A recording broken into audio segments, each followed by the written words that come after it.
I speak at an event every quarter. It's a organization that helps transitioning special operations veterans that are going into civilian world. So they bring me in. I'm a prior special operations veteran, and as they do an entrepreneur panel, and that we just take questions, and the guys can ask anything. Hey, even like, how do I start my LLC and this and that? And is that physically done? Is that not virtually? Yeah, it's physical. Where? Yeah, I do it in Virginia Beach. I'd like to do it once with you. That'd be awesome. I mean, you would be.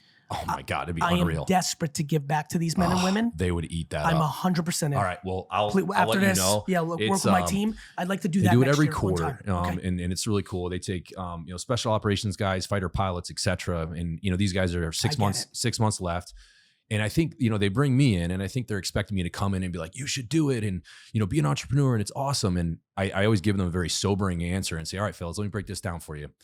At best, 7% chance of success. In my case, 7 years didn't make a penny. I mean, the business was making money, but when you're growing, you have to put it all in there. You're going to get a divorce every second of your life that you're not. I was active duty at the time. Every second I wasn't doing that, in the hotels and early mornings, late nights, even on helicopters. I was literally emailing suppliers when I had an extra minute. I'd take my gloves off and I'd fire an email and stick my phone back in my mag pouch, right? Like, that's how obsessed I was. Every second of the day counts when you're that busy. For these guys that maybe just did 20 years in the service, were away from their families, maybe their kids grew up without them there a lot. I kind of say, hey, fellas, if this is something that, is burning you alive and you're staring at the ceiling every night thinking of it, it's probably a reason to do it. But if you're going to come into this thinking this is some glamorous thing and that, I don't want to work for the man and, be the hamster wheel. I said, working a 9 to 5 with a good company and building back some equity with your family. And what I basically said is, I don't want you guys to think it's this romantic thing. You told them the truth. It crushed me. Now I was able to persevere, and I have a great relationship with my ex, who I founded it with, which is crazy. She's our co-founder, and she's an absolute savage. She's awesome. But when all you do is grind on the business, 24/7 with a spouse, eventually, the check engine light comes on. So I try to paint that picture to them of, all right, fellas, I appreciate the passion. I can relate because I was in your shoes, but just, hey, a word of caution, know what you're getting yourself into, because this shit could be 8 years and you don't see any tangible result, right? Not only that, what ends up happening is people fall into very deep depression and suicidal thoughts when they publicly say, I'm going to build a huge company. You can't hide in entrepreneurship. When you start a company and you say to your entire inner circle, I'm starting this fucking pizza shop, I'm starting this new AI app, I'm starting this fashion brand, you have now put a fucking target on your self-esteem.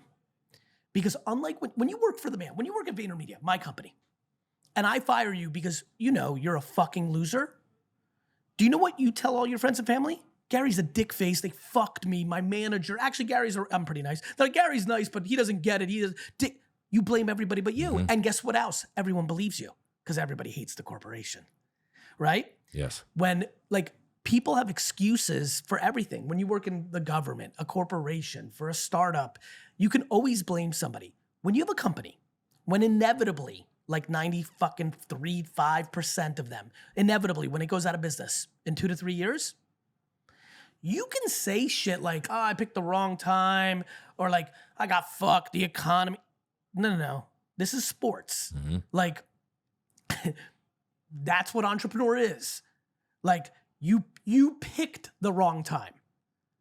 Do you know how good the lipstick business was during the Great Depression? I'm being serious, Bear. During the Great Depression. Was it great? It was great. Oh, okay. During the Great Depression, because everybody was poor in the whole country, humans are still humans. They still need a light. One of the few things that was somewhat luxurious, that was somewhat affordable, was lipstick. And women, lipstick exploded during the Great Depression because they couldn't go out like the Roaring 20s and hit the clubs in their dresses, but they could put their lipstick on while they're fucking in line for porridge. Mm-hmm. And it was important for them. So whoever decided to start a fucking lipstick business during the Great Depression picked a great time. So, the other thing I tell the fellas and the ladies is, hey, when you fail, when you make excuses, your loser friends will believe you, but all the real people know. And one of the reasons I try to talk people out of entrepreneurship a lot is, to your point, I love how you said it, if it's not eating you up, then you're probably not it. I'm going to pull out my report card for you, Bear. Love it. What year is this? This is my all 4 years of high school recap report card. All right, for the listeners, there's some D's, there a few A's, some C's. No, not a few A's. There's 4 A's, 1 A a year. What class was that in? Gym, phys ed. That's right. The only A's I got in high school were in gym because I was a gym class hero. Nobody tried harder to win in gym than me. Just smoking dudes with the dodgeball. Literally. And like not because I was so much better than everybody, because, you know, normal high school kids are like, it's fucking gym. Who gives a fuck? And I treated it like game 7 You're there to of compete. the NBA finals. As you should have. Look at my class rank at the bottom. All right, where's that?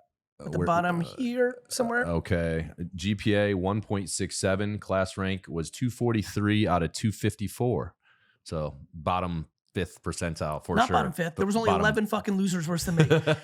Why did this report card happen? It happened because I wasn't capable to go all in something that wasn't real to me. Mm-hmm. I understand why someone can't be a good entrepreneur, because if it's not in you, it's not in you. I wasn't able to be a good student, not because I'm an idiot, but because it wasn't in me. I just couldn't. Humans are animals. It's really hard to be a giraffe when you're a fucking penguin.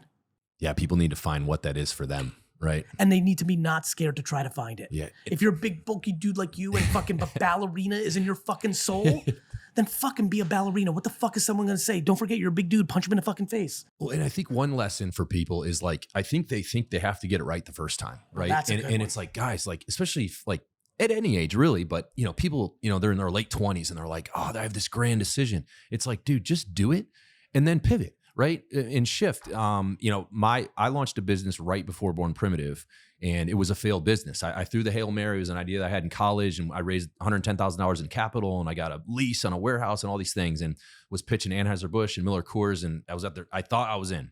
And long story short, we had a purchase order. The director of the Miller Coors point of sale division got fired. And that New was guy it. came in. He said, I'm clearing house on the program, and everything's on hold. I had just ordered $50,000 worth of foam overseas. I raised 110, so that was nearly half of my capital. Yep. I had just signed a lease for a $70,000 printer, a giant printer to print the graphics. And I have a 5-year lease on a warehouse. And I now have a 54-foot container coming to me full of foam that I now can't use. So I tried to pivot and do a direct-to-consumer angle of like selling it to the consumer, but it was a product for a keg. That's hard. It just wasn't. It was a B2B play all day long. Yep. And skinny post down the field, Hail Mary right through his hands at the 5-yard line. You know what I mean? And like that, it was done. Well, because maybe I'm just too dumb to know any better, I immediately pivoted and launched this little Born Primitive thing. You know what I mean? And out of the garage, right? Had I been deterred from that experience, then it wouldn't never exist. And that's why I try to tell people, it's like, hey, you don't have to get it right the first time. Pick a direction and go. I got a good one. It helps a lot of people. I've had hundreds of emails through my career on this. Entrepreneurship is baseball. Entrepreneurship is UFC. Entrepreneurship is baseball because if you go 3 for 10 in baseball, you will go to Cooperstown, New York and be in the Hall of Fame. 3 of 10. 3 out of every 10 times, especially now with the way they're fucking trying to all hit home runs and everyone's batting 230.